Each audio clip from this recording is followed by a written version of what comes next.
Suara si kecil Imran terdengar samar di antara riuh suara mainan.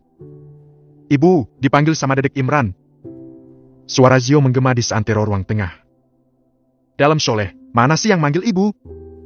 Anyelir yang sedang serius berbicara dengan suaminya seketika menunduk dengan kedatangan dua anaknya.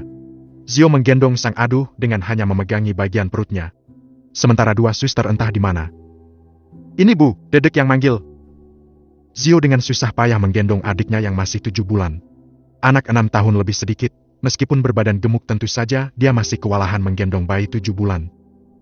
Kakak, awau, aduh kasihan adiknya sampai pusarnya kelihatan gini, aduh. Jauzan terkejut langsung mengambil alih si kecil dari gendongan sang kakak.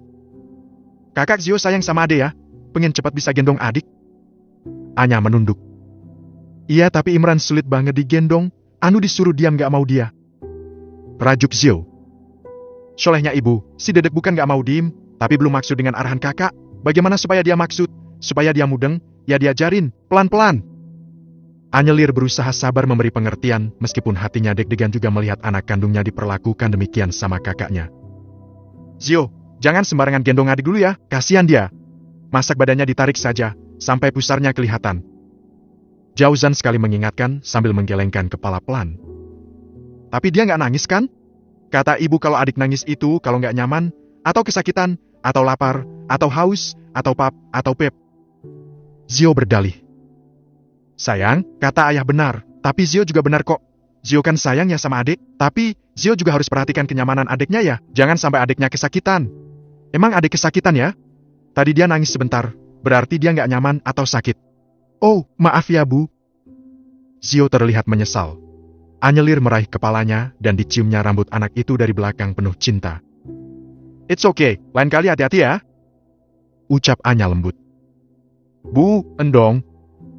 Si kecil yang digendong ayahnya terlihat menatap sang ibu yang masih memeluk kakaknya.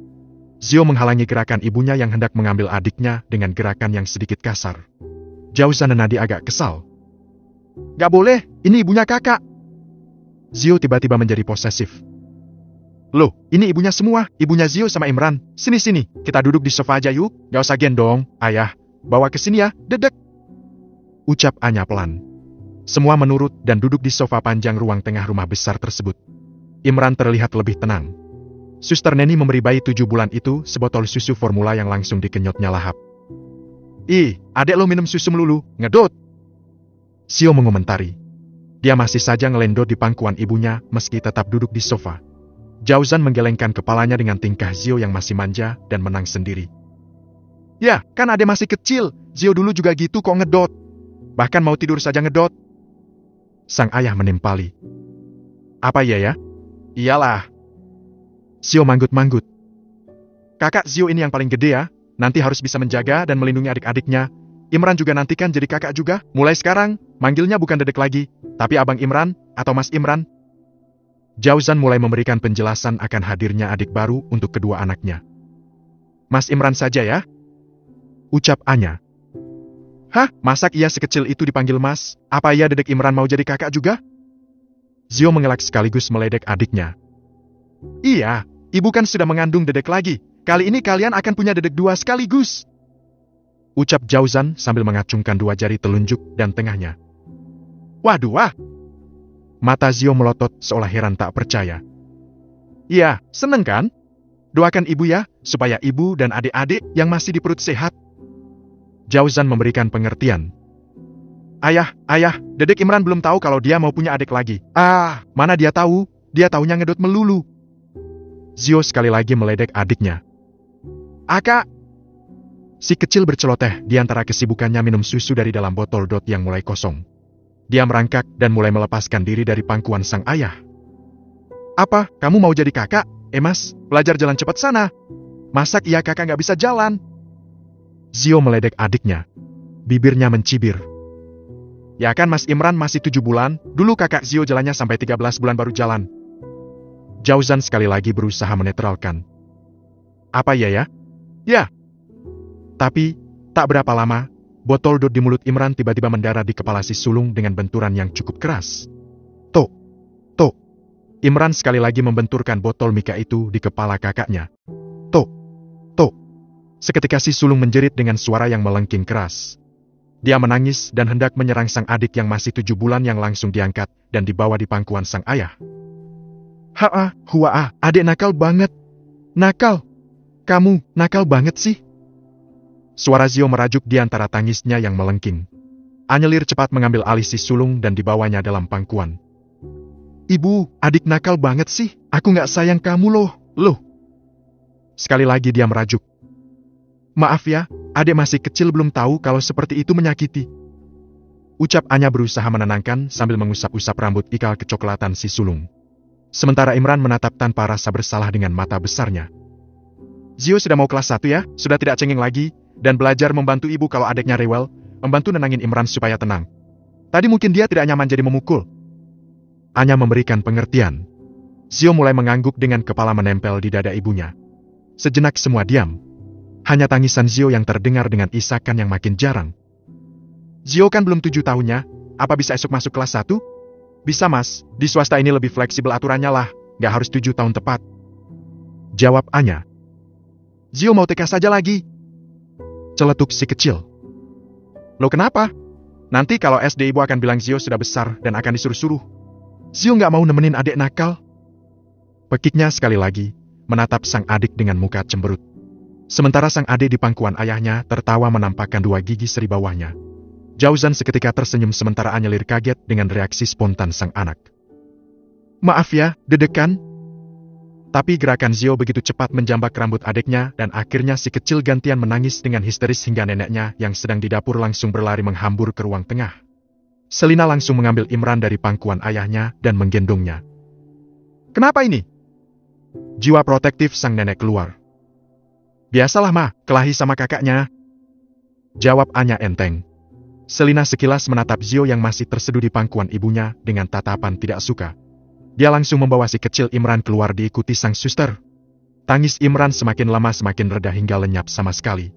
Sementara Anya mengelus rambut Zio yang masih betah di pangkuan. Jauzan mendesah. 2 anak saja seheboh ini ya, gimana 4? Pekiknya sambil tersenyum. Anyelir membalas dengan senyum miring. Ya, siapkan kesabaran yang panjang saja mas. Jangan sampai memukul anak. Ucap Anya. Ya, oh ya, kata kamu Mailin mulai kerja di HC, gimana? Gimana apanya? Kinerjanya? Kan dia lama gak berkecimpung di dunia keperawatan. Apa masih ingat cara mengambil darah? Don't underestimate. Gak underestimate, tapi kesungguhannya. Ya, kemarin hampir saja kena pecat sama Ferdi, untung gak jadi. Jawab Anya sambil mengelap air mata Zio yang masih saja jatuh membasahi pipi gembilnya. Dia masih saja sesenggukan. Pasti karena kamu yang kasih rekomendasi, coba saja nggak, dia langsung tenang tuh Melinda. Oh ya, dia gimana? Kalau dia kan memang pinter mas, aku kasih rekomendasi ke dia nggak malu-maluin. Dia sekarang ditempatkan di perinatologi, ngurusin bayi-bayi yang baru lahir. Terang Anya. Oh, syukurlah. Oh ya, kita udah lama ya nggak kecilacap. Kapan itu ketemu Pak Berli? Aku bilang kapan-kapan akan mampir kalau pas ke pantai gitu. Kapan yuk? Agendakan. Ucap Jauzan. Iya bu, ke pantai yuk. Zio tiba-tiba ikut nimbrung dengan sisa isakannya. Boleh. Nanti ibu sesuaikan dulu dengan jadwal ibu ya. Si sulung mengangguk. Nya, Anya. Suara Selina terdengar kenceng dari arah dapur. Ya ma? Sahut Anya. Anya, sini. Sudah sana mendekat saja. Zio, sini sama ayah. Mau sama ibu? Rengek Zio. Titi, Oma lagi panggil ibu. Nanti ibu jadi anak durhaka kalau nggak memenuhi panggilan. Bisik Jauzan yang membuat badan kecil gemoy itu berpindah bangkit dari pangkuan sang ibu ke ayahnya. Sementara Anya begitu bangkit dan bergegas berjalan ke arah dapur memenuhi panggilan sang mama. Ya, habisi, awas. Jangan sampai tercium oleh siapapun. Kamu harus bekerja profesional dengan kejadian kecelakaan senatural mungkin. Kalau perlu, buat dirimu terluka dan aku akan berikan 200 juta cash. Ucap lelaki tinggi jangkung dengan kumis melintang tersebut. Siap bos, mata-mata dalam menginformasikan esok siang jam 10 dia ada rapat di Hotel Astina. Kami akan pantau terus dari kantornya, ketika mobilnya bertolak. Ingat, jangan sampai ada bukti yang tersisa. Tenang bos, tenaga kali ini sangat ahli dan terampil. Medan itu juga memang agak sulit. Kita tak perlu menggunakan cara yang ekstrem. Cukup dengan menyewa truk trailer tersebut yang akan menggilas habis tubuh lelaki sombong tersebut. Jawab sang anak buah dari seberang sana. Ya, dia sudah meracuni anakku hingga tak mau memanggilku sebagai bapaknya. Sudahlah, habisi saja, puas rasanya. Ucap Parwito dengan nada tinggi sambil menatap jauh ke arah balkon apartemen. Apa yang dihabisi, Pak? Suara Saskia menggema mengagetkan sang suami yang sedang menelpon di dekat balkon. Parwito buru-buru menutup teleponnya dan berbalik ke arah sang istri. Sayang, apa yang dihabisi? Kamu mau membunuh siapa? Tidak sayang, bukan. Maksud aku habiskan aset aku, semua aku atas namakan kamu dan Eden. Aku hanya menyisakan deposito untuk aku lanjutkan hidup. Itu yang tanah di selatan pom bensin yang dibangun Ruko, sudah aku atas namakan namamu. Pa, kamu terlalu memanjakan anak angkatmu. Tapi bagaimana dengan Airin dan Santi? Mereka tidak ada kamu beri sama sekali. Sayang, maaf, terkait kedua anak kamu itu. Mereka sangat tidak suka padaku. Aku sudah berusaha mendekat, tapi mereka tetap menganggapku sebagai orang lain. Sudahlah, Pa, aku capek dengan semua sandiwaramu. Aku sebagai istri kamu, sudahlah cukup kamu beri harta yang demikian banyak, tapi kamu jujur padaku. Siapa sebenarnya kamu? Saskia, apa maksudmu? Tadi siang para intel dari Raskrim datang ke kantor, mereka mencari keberadaan kamu, Mas. Intel? Apa hubungannya denganku? Siapa Mr. Wito? Itu kamu kan? Nama kamu di bisnis gelap. Lelaki jangkung dengan beberapa rambut yang mulai memutih itu mendesah berat. Kamu tahu? Ya, aku akui, aku juga punya bisnis gelap. Uangku banyak salah satunya dari itu. Jadi bukan hanya investasi di perusahaan kamu dan perhotelan. Jawab lelaki itu masih dengan intonasi datar. Hah? Kamu?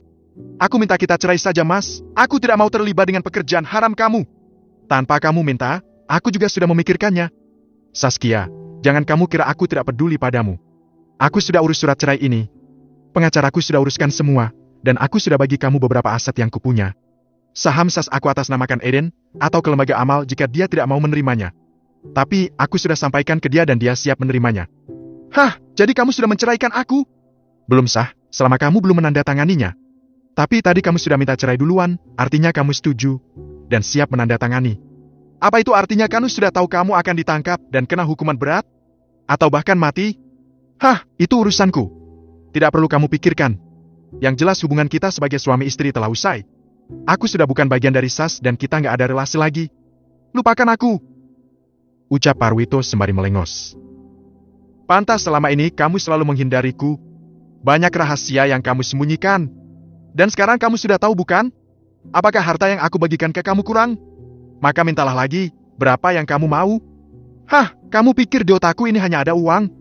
Ya, apalagi? Kamu adalah wanita pebisnis, apalagi kalau bukan uang yang menjadi prioritasmu. Kamu salah. Hah, terserah apa katamu. Tapi keputusanku tidak akan berubah. Kamu juga sudah memintanya, jangan menjilat ludah yang sudah terjatuh. Talaku sudah jatuh sebelum kamu minta cerai. Tidak akan. Tapi aku menikah denganmu karena aku memerlukan status, dan karena aku memang mencintai kamu. Aku berusaha mengabdikan diri, mengiyakan segala kemauan dan permintaanmu. Tapi kamu, tak sedikit pun menganggap aku sebagai istri, itulah alasannya. Oke, apapun itu, aku nggak peduli. Tanda tangani surat itu dan biarkan pengacaraku segera mengurusnya. Semua selesai. Baik, jangan harap kamu dan Eden bisa mengambil SAS dariku. Anakku hanya punya saham di sana, dan kami juga tak punya ilmu kelola sebagai perusahaan properti. Lagi pula siapa yang berpikir untuk mengambil perusahaan itu? Hah, merepotkan sekali. Aku pegang ucapanmu. Saskia Isca mengambil pena dari dalam tasnya, kemudian segera mengambil map terbuka di atas meja di samping Parwito berdiri. Dia membaca sejenak berkas dan dengan segera menandatangani berkas tersebut dan menutup mapnya kembali. Sampai jumpa lagi. Entah tahun kapan atau bahkan kita tak akan pernah ketemu lagi. Tapi, aku berharap polisi internasional akan segera menangkapmu. Parwito tak menyahut pun menoleh. Dia masih menatap kaca balkon apartemennya. Saskia berbalik dan pergi meninggalkan apartemen sang lelaki yang kini telah menjadi mantan suaminya. Tak disangka, 10 tahun pernikahan, yang terasa begitu hambar, akhirnya usai juga. Suami yang begitu dikaguminya, dihormatinya sebagai seorang investor dan pebisnis perhotelan, ternyata memiliki bisnis gelap yang berkancah internasional. Pantas uangnya seolah tak pernah berseri. Selalu ada dan tak pernah ada habisnya. Sebanyak apa dia belanja, tetap saja mengalir pun ketika perusahaan ditimpa pailit, Parwito tak pernah surut keuangan dan selalu menjadi dewa penolong. Pantaslah sejauh ini ketenangan tak pernah melingkupi hatinya meski kekayaannya berlimpah ruah. Ternyata Allah telah mencabut keberkahan dari jeripayahnya membangun bisnis, karena uangnya tercampur dengan hasil haram oleh bisnis ilegal sang suami. Ya Allah, ampuni aku, cukuplah sampai di sini saja aku mengenalnya. Cukuplah sampai di sini saja aku menikmati hartanya, jika semua harus dibayar dengan kehidupan yang seolah hambar jauh dari kebahagiaan dan syukur. Pekiknya dalam hati. Beberapa kali dia mengusap matanya dengan tisu. Wajahnya yang berbalut hijab, tampak memerah dengan mata yang sembab. Saskia terus melangkah menyusuri lorong gedung apartemen yang sepi. Langkahnya terdengar jelas dengan suara yang menciptakan gaung di ruangan panjang tersebut. Bab 159, Kecemburuan dan Kemarahan Verly. Apa? Verly kecewa mendengar jawaban Bagas dari seberang telepon. Ya non, Mas Eden menginap di Cilacap malam ini. Mungkin esok sore baru pulang. Rencananya besok habis duhur mau ziarah ke makam anaknya yang sama Bu Dokter itu. Siapa gitu, saya lupa. Suara Bagas terdengar polos. Anyelir pasti. Verly langsung memotong. Benar. Sial! Jadi dia nggak pulang ke hotel dan malam ini? Tanya Verly memastikan. Enggak non, kan pulang ke rumah papa tirinya yang di Cilacap. Ucap Bagas. Papa tiri? Verly seketika mengernyitkan dahinya heran sekaligus kaget. Maksud saya papanya non? Iya, papanya kan Pak Berli, hehe. Bagas keceplosan dan segera meralat ucapannya. Tapi Verly yang memang dari awal sudah mulai curiga dengan segala tentang Eden, tentu saja langsung kepikiran. Apa ya Pak Berli, si pengusaha pom bensin itu hanya papa tirinya? Lalu siapa papa kandung Eden sebenarnya? Bagas, kamu di mana sekarang? Saya sedang benerin mobil ini non, transmisi CVT-nya bermasalah. Gak tahu ini katanya lama, sama Mas Eden disuruh sampai kelar, soalnya besok mau dipakai. Tapi kata mekaniknya esok siang juga belum tentu kelar, nunggu pengiriman spare part. Jawab Bagas. Mobilnya rusak, terus katanya besok acaranya sore, siapa yang menjamin Eden akan pulang cepat? Kalau misal ke makam, mungkin bisa menggunakan mobil orang lain, entah itu papanya atau adiknya. Hah, Verly mendesah dan mendengus kesal. Kenapa sih jaranya harus nunggu habis duhur? Kenapa nggak pagi aja biar bisa cepat balik ke hotel lagi? Katanya Pak Berlinya pagi ada rapat non, jam 10, tapi berangkat ke Purwokertonya si pagian mungkin. Ya, mudah-mudahan besok pagi-pagi sekali mobil ini sudah selesai. Jadi bisa dipastikan sorenya pulang Purwokerto non, tapi sekali lagi, itu tergantung keputusan Mas Eden sendiri. Ya sudah, mau bagaimana lagi? Atau non coba hubungi beliau kalau misal bisa berubah pikiran jika non yang membujuk. Hah, tidak. Sudah dipastikan bagaimana jawaban dia. Aku nggak mau dan malas banget mendapat jawaban menyakitkan. Aku cukup lakukan hal yang akan membuat aku senang, puas dengan diriku sendiri. Aku akan keluar malam ini. Ya, silakan non, tapi hati-hati. Purwokerto memang pada dasarnya aman, tapi jika tidak beruntung, bisa saja ketemu orang jahat. Ada beberapa kasus di Purwokerto yang melibatkan pembunuhan loh non. Jadi kalau saran saya, lebih baik di hotel saja.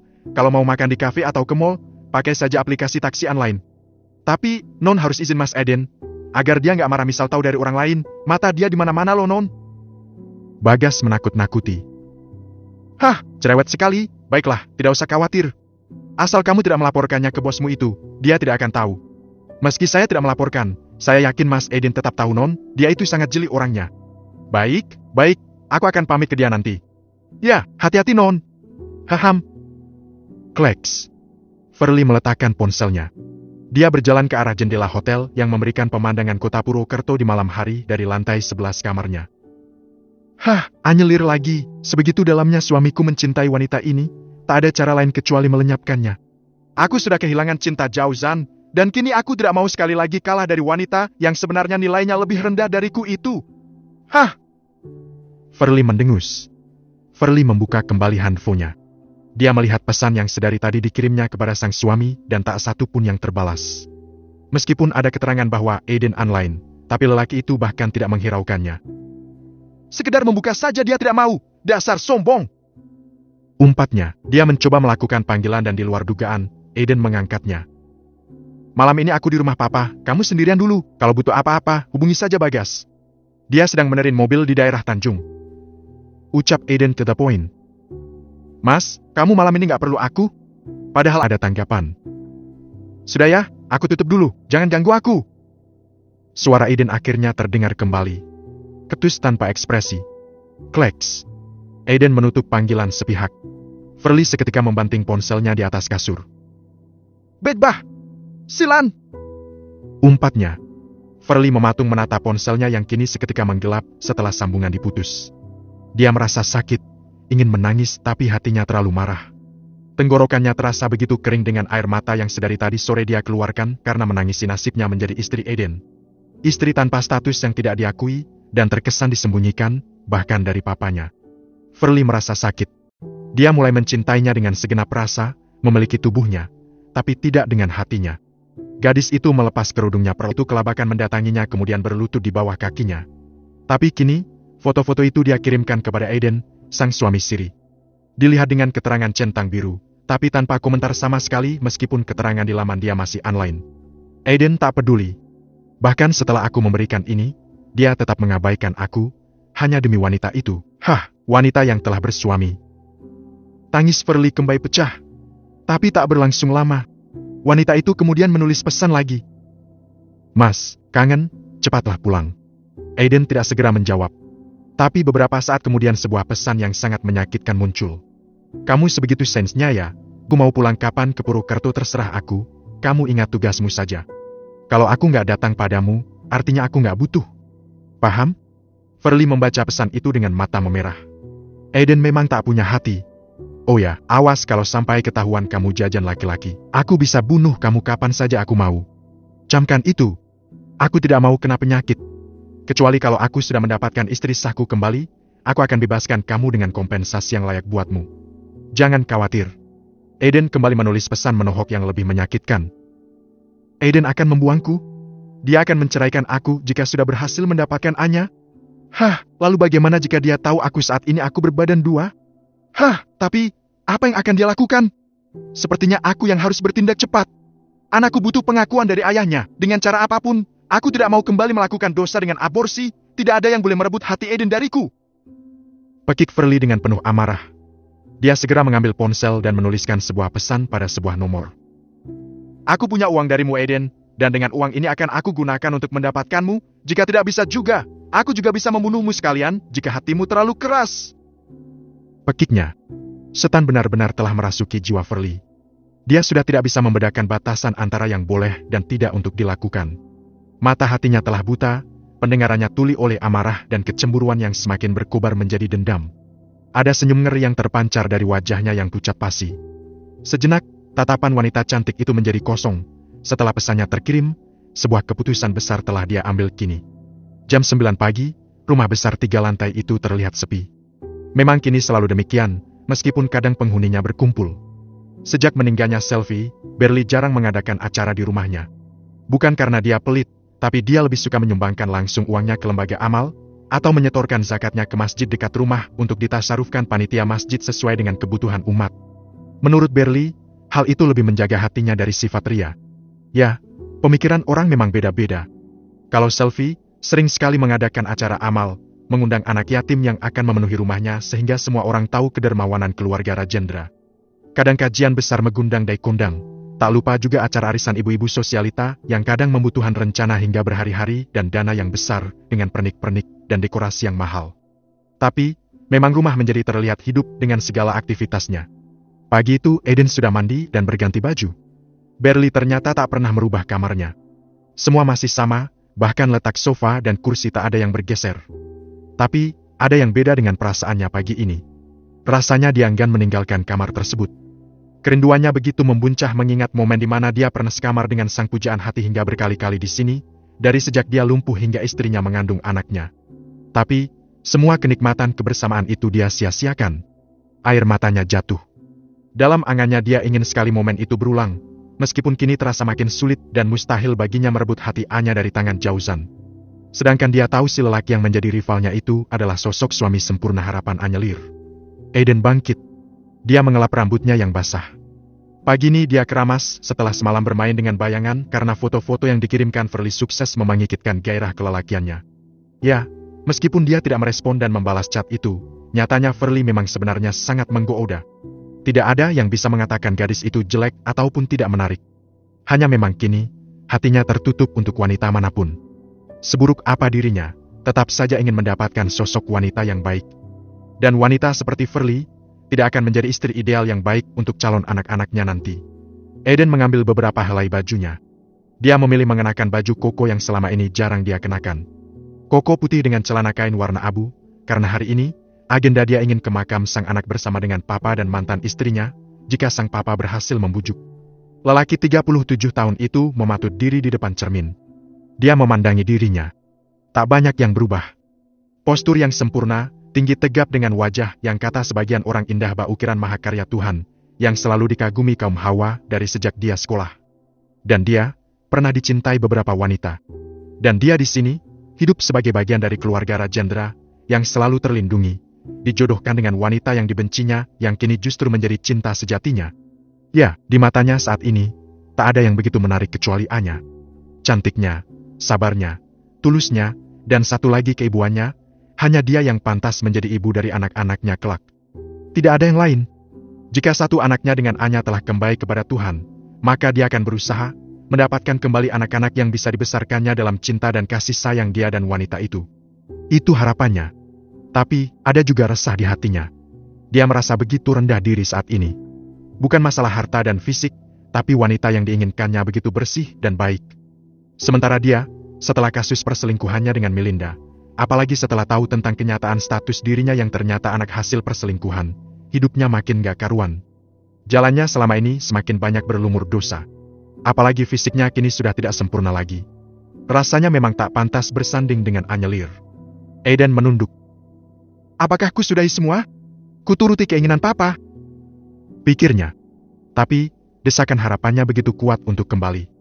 Tak salah rasanya jika dia sekali lagi berusaha, agar bisa kembali merengkuh kebahagiaan bersanding dengan cinta sejatinya, dan dia berjanji dalam hati bahwa dia akan menjadi orang baik, serta memberikan cinta seutuhnya untuk keluarga. Aiden melepas kacamata dan mengelap matanya yang sembab. Dia berbalik dan akhirnya berjalan keluar dengan sedikit tertatih. Ya, mengenakan prostesis memang beda. Harus selalu siap dan sangat sulit seimbang dengan gerakan cepat. Tak berapa lama telepon berdering. Sebuah panggilan dari Bagas. Ya, ada apa Gas? Bos, pagi ini Anwar menginfokan Non Verly memesan taksi online ke arah rumah sakit HC. Apa dia akan menemui mantan istri bos? Apa? Verly, dasar gila. Buat apa dia menemui Anya? Tadi malam nelpon saya dan terlihat marah banget. Sepertinya dia kecewa bos tidak kembali ke hotel.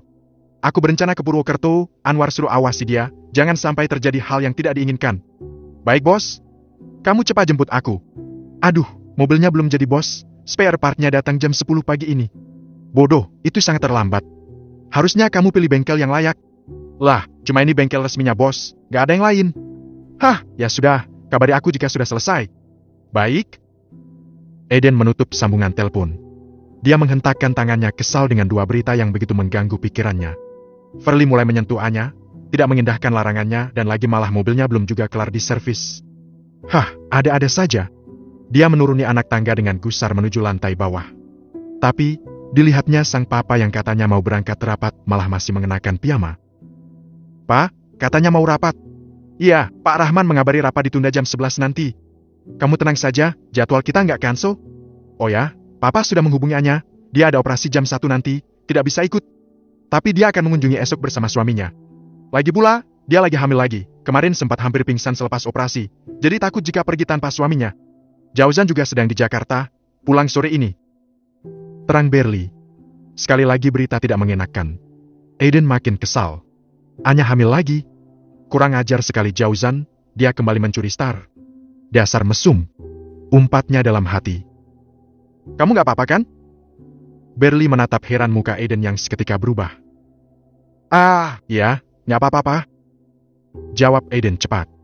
Dalam hati dia punya rencana baru, mumpung Jauzan di Jakarta, dan kebetulan Verly juga lagi cari masalah, dia harus segera sampai Purwokerto pagi ini. Pak, boleh gak aku pinjam mobil papa pagi ini? Mobilku belum jadi, masih di bengkel. Pinta Aiden. Oh, boleh, pakai saja. Nanti papa pakai yang lain. Nih, kuncinya. Tapi hati-hati ya, kamu nyetir sendiri atau sama siapa? Sendiri saja, Pak. Tapi apa kondisi mobil nggak fit, Pak? Baik kok, kemarin habis diservis. Tapi jangan ugal-ugalan, namanya Ips kita nggak tahu. Jangan lupa berdoa. Wanti-wanti Berli. Alhamdulillah, makasih Pak. Nanti kita ketemu di kantor Papa. Aku ada urusan sebelum duhur ini. Urusan? Urusan apa? Urusan bisnis Pak, kaitannya dengan perusahaan Om Parwito. Ya, hati-hatilah. Aiden melenggang bahagia. Ternyata Berli tak pernah berubah, apapun kebutuhannya selalu diiyakan dan menjadi prioritas. Hanya dengan satu syarat, nurut dan terlihat baik di hadapannya. Gampang bukan? Hah, laki-laki berkacamata dengan langkah terseok itu berjalan ke arah Kapolda. Sudah siap mobil MPV besar sang papa terparkir. Bab 160, menebus dosa.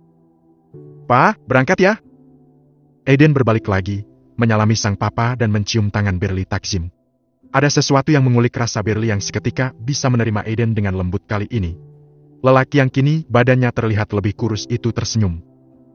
Iya, pergilah, kamu terlihat tampan nak. Nah begitu, memakai baju koko, rajinlah sholat. Ucap lelaki tua tersebut. Baju ini dibeli oleh Anya dulu, hampir 5 tahun yang lalu. Aku tidak menyukainya sehingga aku tinggal di sini, tapi kini ku kenakan dan ternyata begitu enak dipakai, lembut dan adem pa. Ucap Aiden. Berli mengangguk mengiyakan. Doakan Anya, dia sudah bahagia dengan keluarganya. Jangan usik dia, jangan tambah lagi dosamu nak.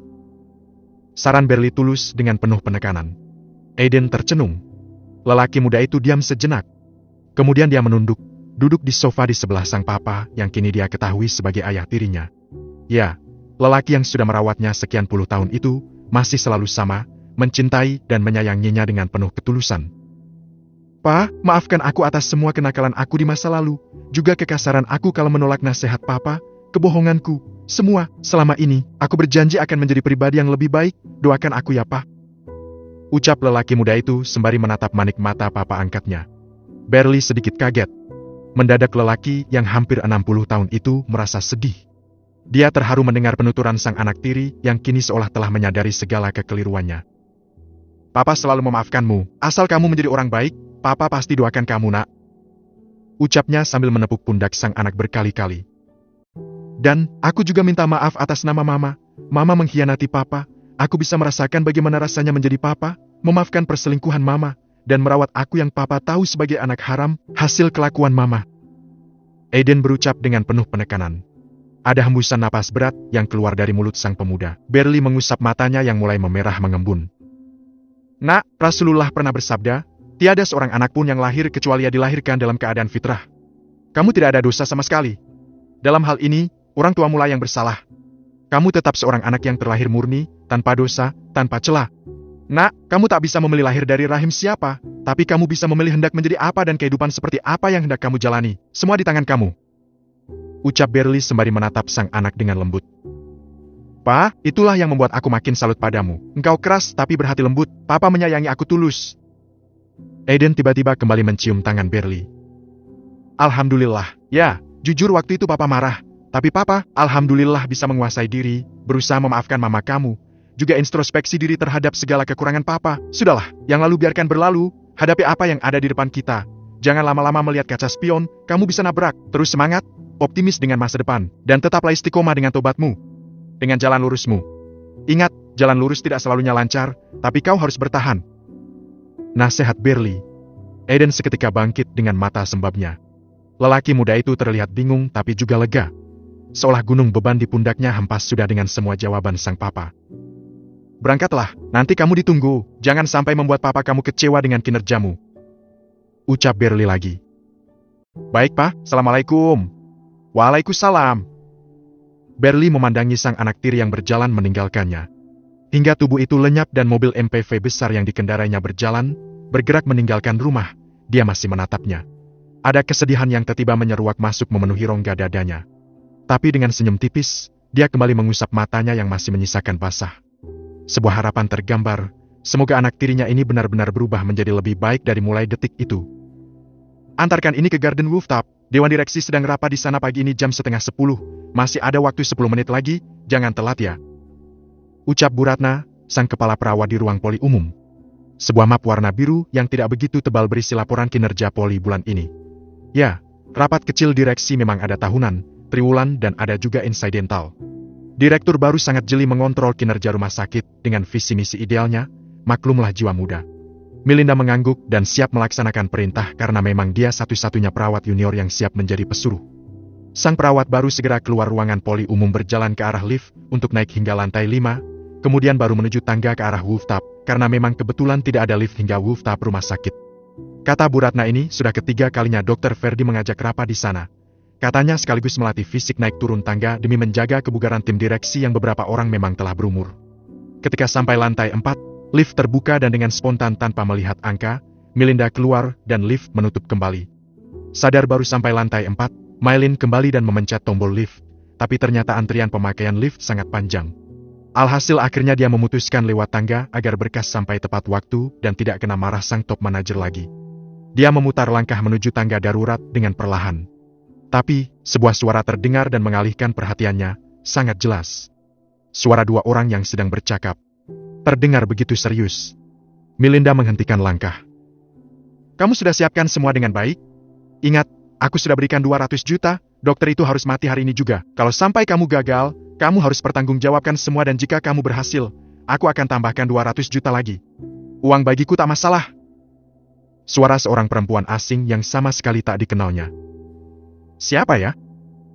Gumam Melinda heran. Dia berjalan mengendap-endap mendekat ke sumber suara. Tampak dua orang berdiri di dekat jendela kaca tangga darurat di bawahnya. Satu laki-laki dan satu perempuan berhijab, tak nampak wajah mereka, tapi suara itu begitu jelas. Maylin mengurungkan niat untuk naik, dia malah bersembunyi di balik tembok pada tikungan tangga. Ya non, dokter itu akan melakukan operasi pagi ini jam 9:30. Lihat di ruangan itu, poli bedah toraks. Dia akan masuk ke ruang steril dan terlihat dari jendela kaca, dan dari lantai 5 itu. Gedung C, di sebelah tangga darurat akan dibidik.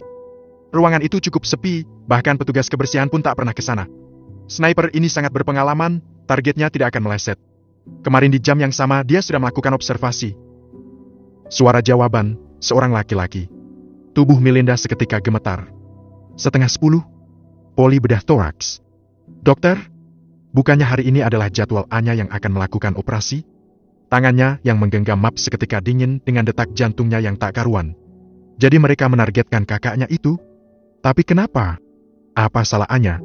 Dia berbalik, berjalan ke lift untuk turun ke lantai dasar memanggil satpam dan menangkap basah sang sniper. Tapi logikanya berkata lain. Waktu 7 menit sudah tidak memungkinkan lagi. Dia berputar dan berjalan setengah berlari melewati jembatan antar gedung yang kebetulan ada di lantai 4 menuju poli bedah toraks. Dan benar, di depan poli dilihatnya Anyelir bersiap menutup loker dan berjalan ke arah ruang steril untuk preparasi operasi.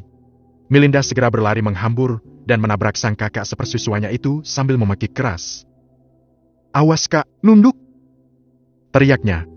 Dan tepat saat itu, 2 tembakan peluru menembus kaca memecah kesunyian rumah sakit. Dor!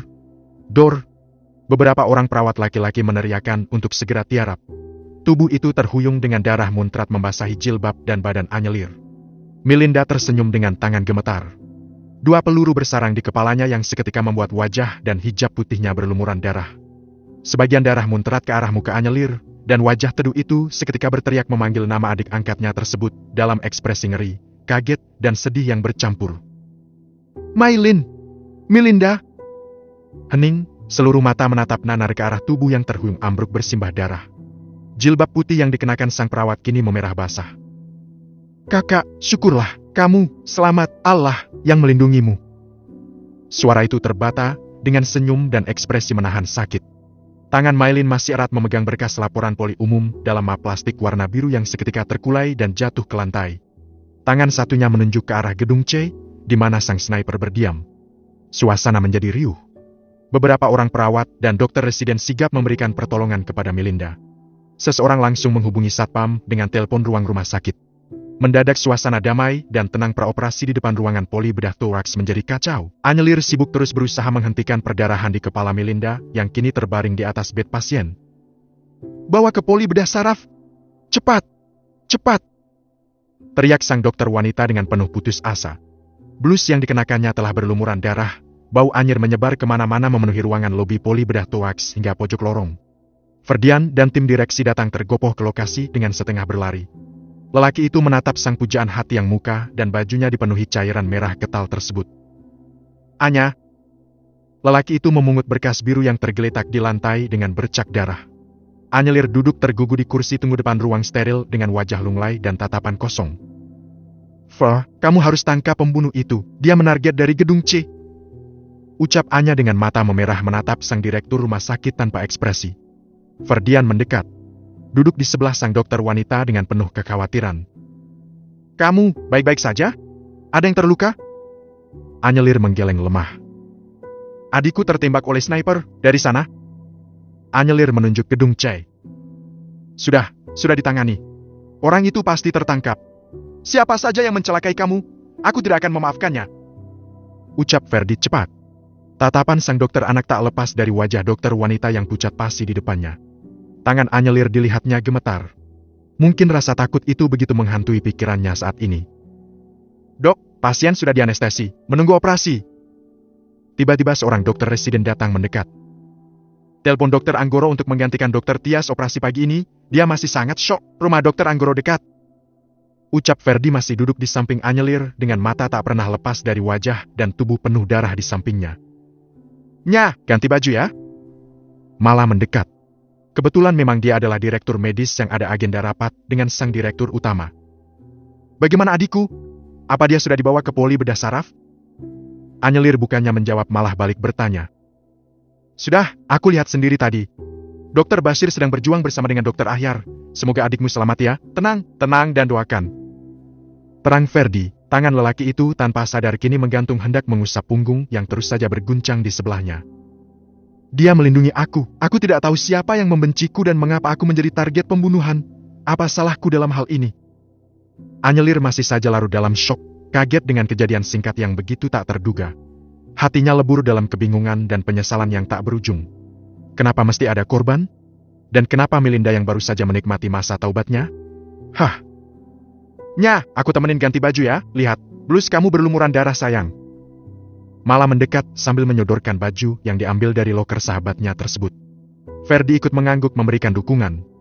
Para satpam masih saja berjaga di sekitar kejadian sambil menghalau dari arah gedung C yang mendadak ramai. Perhatian ya! Dilarang mengupload foto korban dan juga dokter Tias yang sudah terlanjur segera dihapus agar tidak menyebar.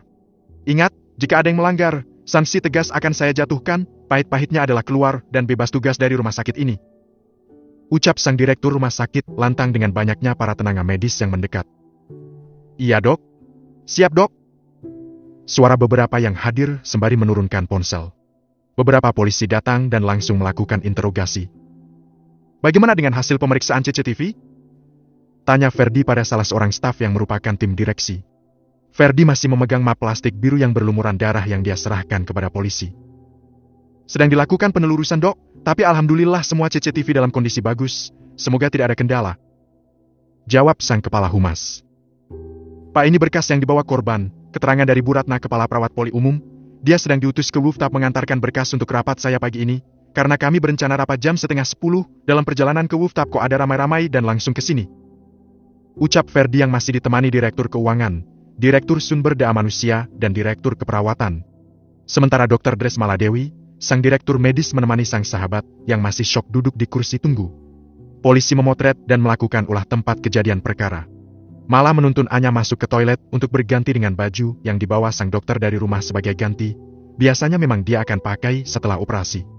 Begitu keluar toilet dan dengan baju yang bersih, polisi sudah memberikan pelis lain di lokasi kejadian dengan beberapa tanda yang dibuat.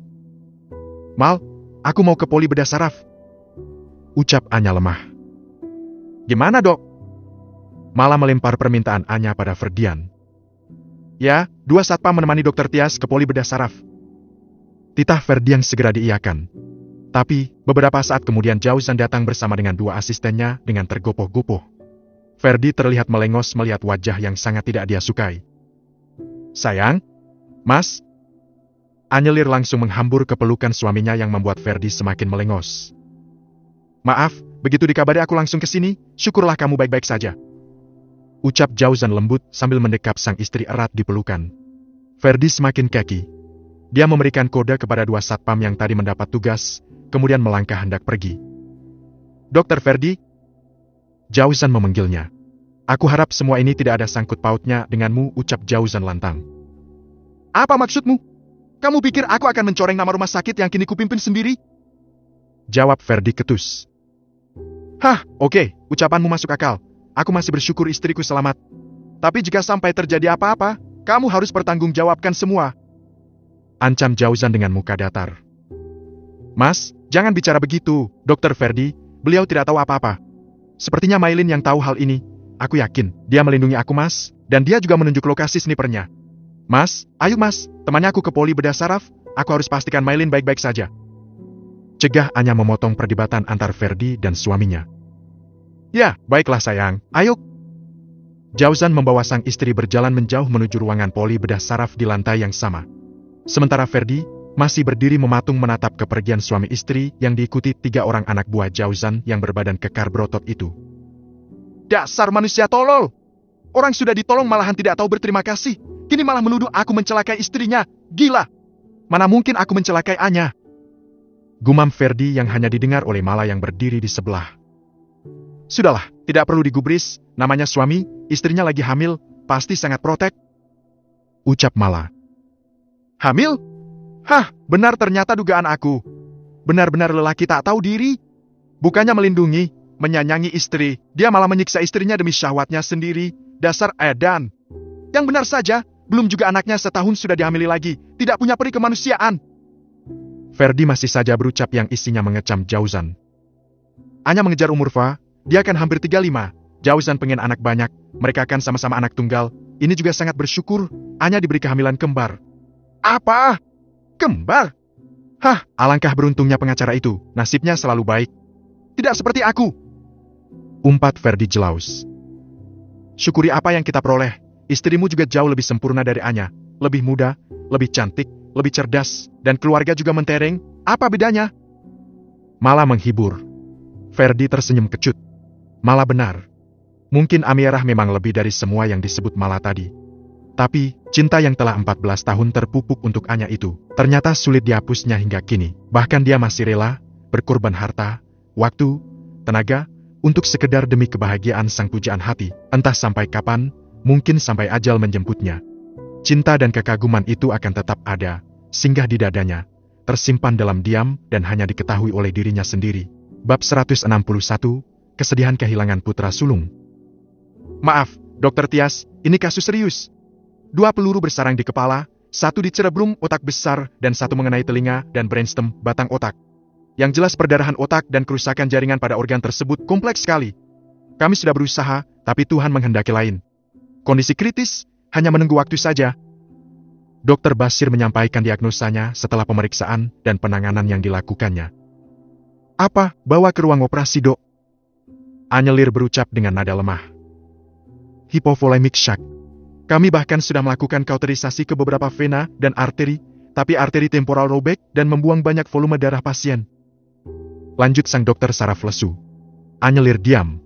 Tubuhnya yang masih berdiri seketika goyah, lemas seolah tanpa tulang yang menyangga, lunglai dan roboh. Seperti harapan dan kekecewaannya atas takdir yang begitu cepat terjadi. Jauzan sigap menangkap tubuh istrinya, kemudian mendudukkannya di kursi tunggu di depan ruang bedah saraf siang itu. Seorang dokter dengan perawakan lebih kerempeng datang. Dia melepas masker dan mengangguk sendu. Dok, pasien sudah positif meninggal? Ucapnya lirih sembari menatap lesu ke arah Anyelir yang duduk diam dengan tatapan kosong. Inna lillahi wa inna ilaihi rajiun. Jauzan menggumamkan kalimat istirja diikuti Dokter Basir dan yang lain termasuk Anyelir. Tapi, wanita hamil itu seketika diam, menatap kosong ke arah gedung C lantai 5 di seberang sana yang kini semakin terlihat ramai oleh para anggota polisi. Dokter Tias, maaf, jika kami mengecewakan. Ucap sang dokter yang bernama Ahyar tersebut. Dokter Tias, banyak komplikasi yang akan terjadi jika Allah memberikan kesempatan hidup pada pasien. Dia akan mengalami kejang, membutuhkan obat anti epilepsi seumur hidupnya, gangguan keseimbangan, gangguan pendengaran, penglihatan, berbicara, dan masih banyak lagi masalah saraf yang tentu akan menyiksanya. Allah memberi yang terbaik. Dan yang pasti, Allah lebih menyayangi dia. Ikhlaskan, Dok, dan doakan saja beliau. Lanjut Dokter Basir. Anyelir mengangguk lemah. Mau tidak mau, semua ini adalah takdir. Apa yang bisa dia lakukan? Terima kasih atas kerja kerasnya, Dok. Terima kasih. Hanya itu ucapan Anya yang kemudian dibarengi dengan buliran bening air matanya yang melesat turun membasahi kedua belah pipinya yang kemerahan. Mas, dia punya anak kecil yang berkebutuhan khusus. Dia seorang ibu, anaknya masih sangat membutuhkan dia. Ucap Anyelir terbata. Ya, inilah takdir sayang. Polisi masih menyelidiki motif pelaku. Memang secara logika kamu yang dibidik di ruangan itu. Tapi, kita tunggu saja hasil penyidikannya, jangan menyimpulkan apapun. Ucap Jauzan. Jasad almarhumah akan kami bawa ke ruang jenazah, seorang perawat muncul sambil mendorong bed pasien dengan tubuh yang terbujur kaku tertutup. Anyelir menatap sosok berselimut putih tersebut.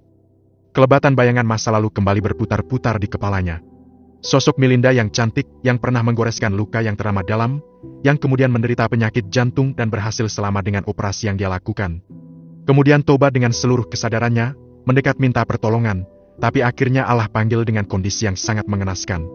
Ya Allah, air mata Anyelir kembali luruh, bersama dengan penyesalan atas peristiwa singkat barusan yang masih meninggalkan luka dan ketakutan dalam dadanya.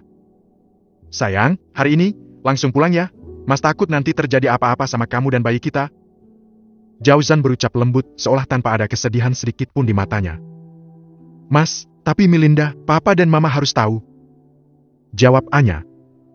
Sudah mas kabari tadi. Papa sama mama, dan keluarga Melinda yang di Banjar juga. Mereka tentu menginginkan Melinda dimakamkan di makam keluarga, bersanding dengan ibunya. Ucap Jauzan. Aku tak bisa bayangkan bagaimana perasaan keluarganya mas. Ya bagaimana lagi? Pada akhirnya, keluarga Melinda harus tahu kenyataan atau peristiwa tentang kalian, agar mereka tidak punya statement atau persepsi buruk terhadapmu juga. Semua ini semata kecelakaan, kamu juga korban. Ya terlepas dari semua, mas akan pastikan kebenaran terungkap. Ucap Jauzan. Apa jenazah Melinda akan kita bawa pulang? Anyelir bertanya lagi. Jangan. Kita orang lainnya, papa dan mama juga bukan siapa-siapa dia. Ada keluarganya yang lebih berhak atas jenazah Maylin. Jauzan memberikan pendapatnya. Tapi mas, sayang, jangan memaksa. Semua sudah takdir, jangan pernah merasa bersalah atas kematian Melinda. Cukup doakan dia. Jauzan mengusap air mata istrinya dengan tisu.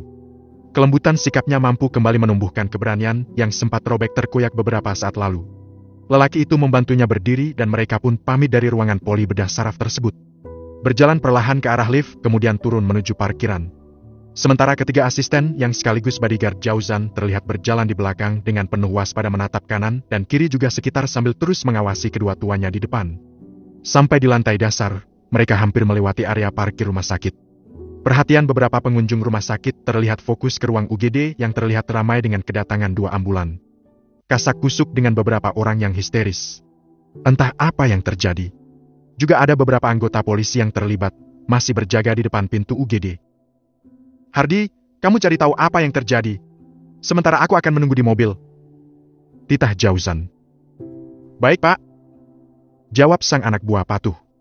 Anya dan Jauzan melanjutkan melangkah menuju mobil mereka bersama seorang asisten yang merupakan sopir mereka.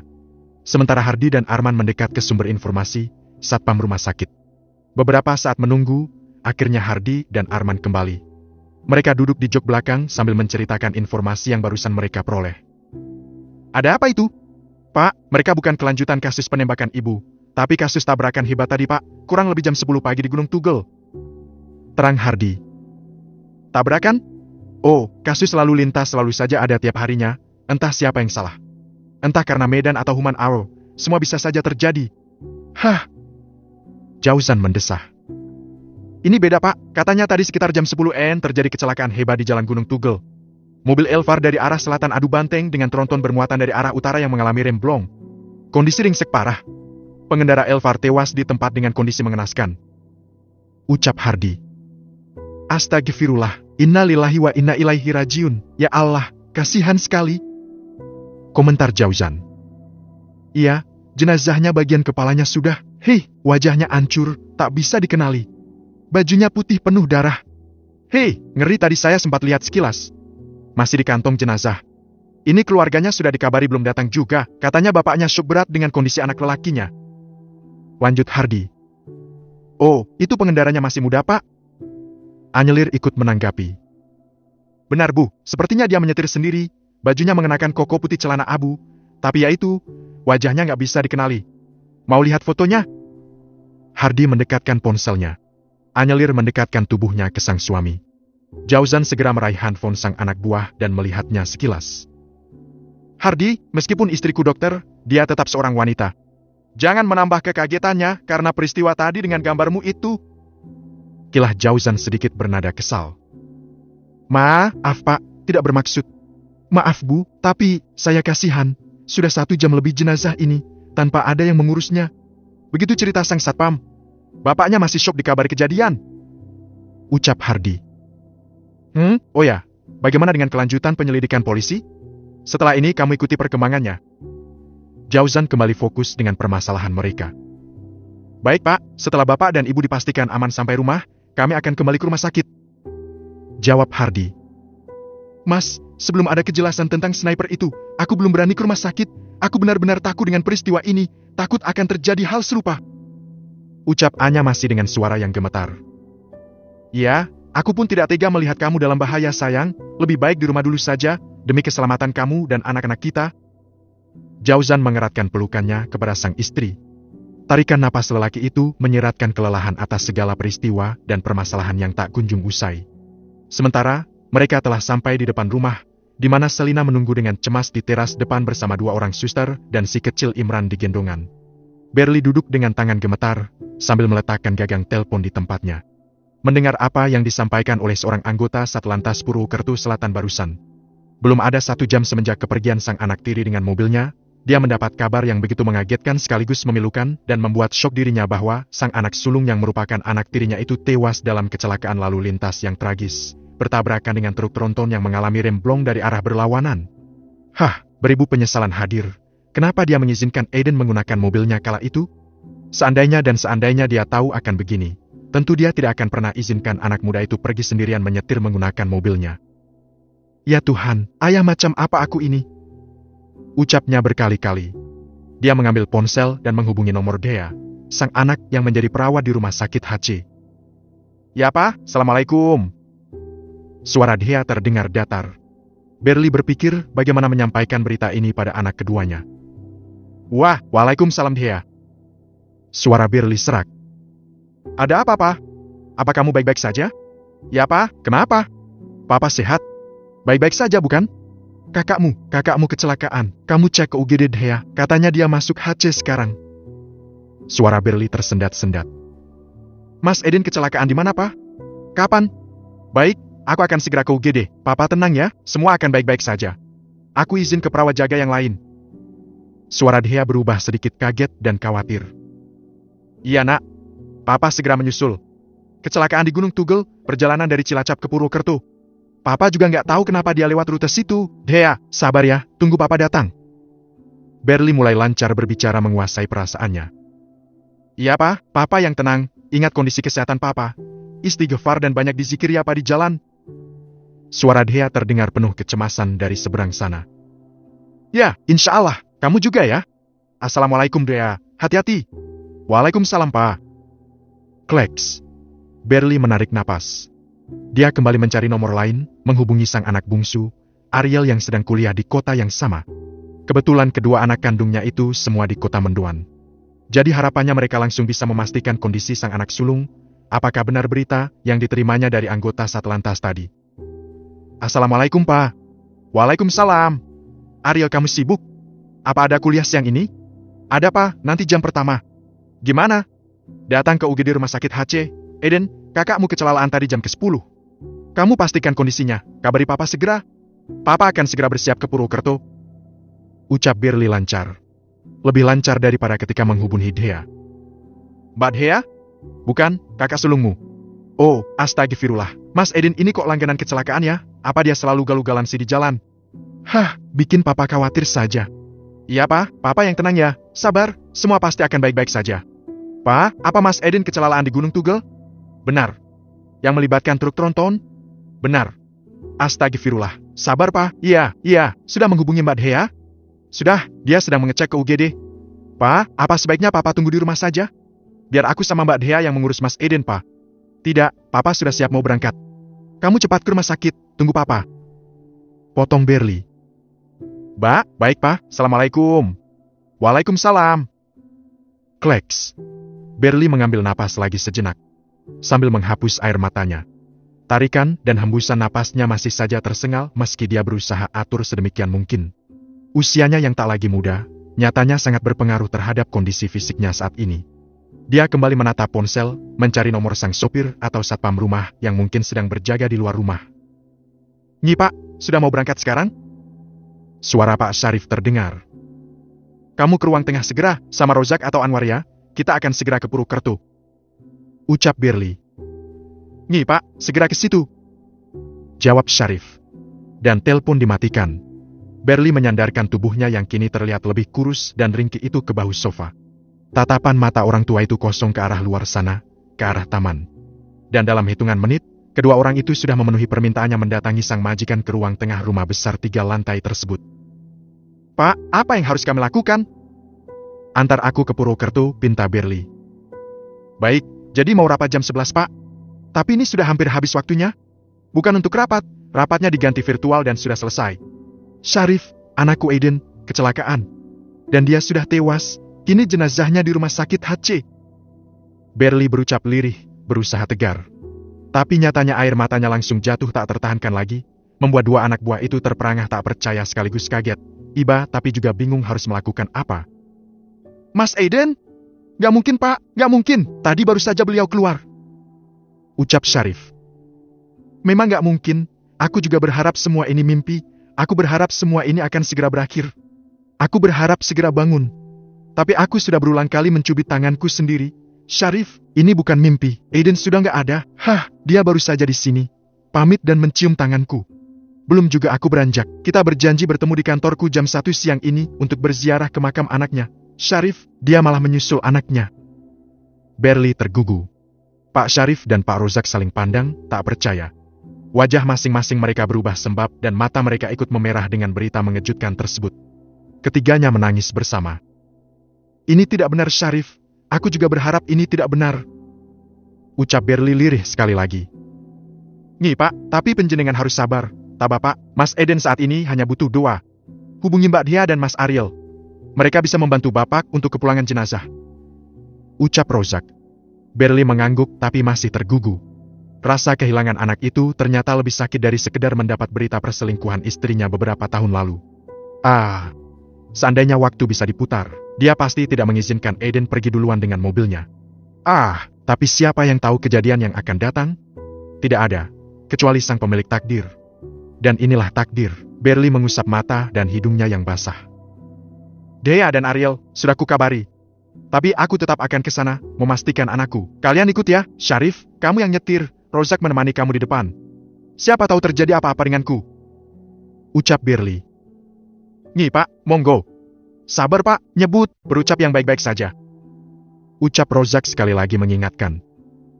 "Insya Allah, la haula wala quwata illa billah." Berli bangkit dari duduknya dengan perlahan, dia menguatkan dirinya sendiri, bahwa dia harus mampu menghadapi takdir ini. Di luar suara azan duhur berkumandang.